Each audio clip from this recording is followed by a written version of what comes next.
Hi, my name is Tim Finn. I'm a grocery worker at Fred Meyer in Southeast Portland, and I'm making a video today because I'm mad. And I'm mad because I'm losing my apartment that I've lived in for 14 years.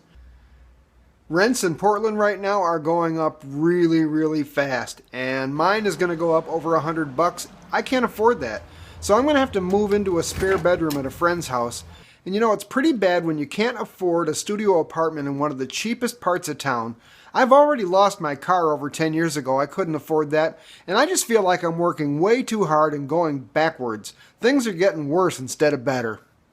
Over the last 3 years, grocery workers have received one 25-cent an hour raise. That's it.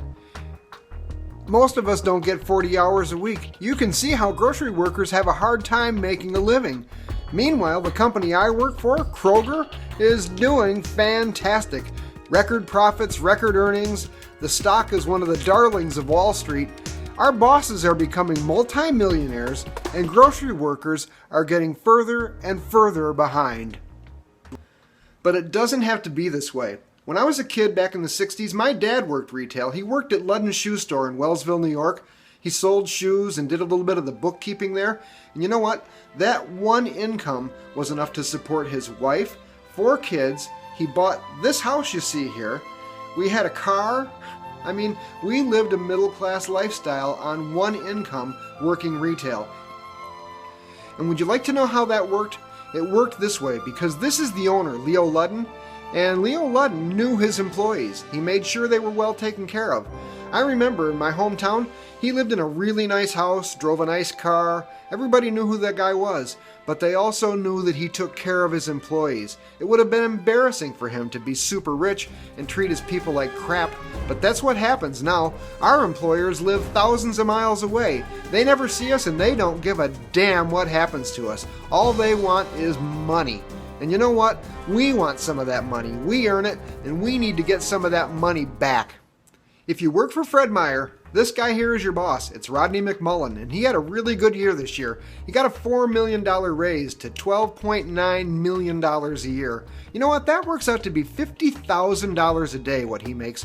And it takes me 2 years of working to make $50,000. He makes it in 1 day. That, my friends, is called income inequity.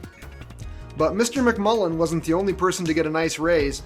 The guy you're looking at here, Mike Schlotman, our chief financial officer, he got a 50% raise to $5.9 million. Altogether, these 6 people made $39 million working for Kroger last year. Somebody in our business is making a lot of money, but it's not the grocery workers. And let's not forget about the shareholders. We got to take care of them too. See this chart? This is how many times the dividend has been increased for the shareholders.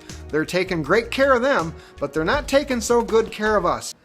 So what do I think we need in a new contract? Well, first off, we need a good raise, and I think 15 now is the place to start. Every unionized grocery worker in our union should make a minimum of $15 an hour by the time this next contract is over. And those guys lucky enough to make more, well, they deserve big raises too. They've worked their butts off to get where they are, and they deserve a nice raise too. But you know, just like I'm losing my apartment, you can't live in Portland if you don't make $15 an hour. We need 15 now. It's a living wage.